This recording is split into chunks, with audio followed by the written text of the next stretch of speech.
আসসালামু আলাইকুম রহমতুল্লাহ। আজ আমরা 4টি বাংলা বাক্য থেকে ইংলিশে ট্রান্সলেট করব।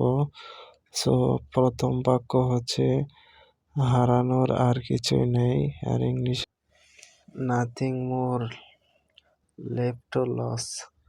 সাধারণ গঠন অনুযায়ী সেটি সাবজেক্ট দেন ফর ভার্ব দেওয়া হলো সাধারণ স্ট্রাকচার অনুযায়ী।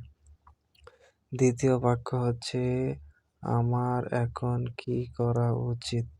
সো যেহেতু এটি একটি প্রশ্নবোধক বাক্য, সেহেতু আমাদের এখানে ডব্লিউএস কোয়েশন ব্যবহার করতে হবে।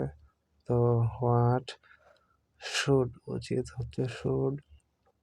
আচ্ছা, আমার হোয়াট আই ডু নাও, এখন করা কি উচিত। সো আমি সব হারিয়েছি, এর ইংলিশ হচ্ছে সাধারণ গঠন অনুযায়ী আই হ্যাভ লস্ট। সব হারানোর ইংলিশ হচ্ছে এভরিথিং। শেষ বাক্য হচ্ছে মন খারাপ করো না, যেহেতু এটা একটি ইম্পারেটিভ সেন্টেন্স। So do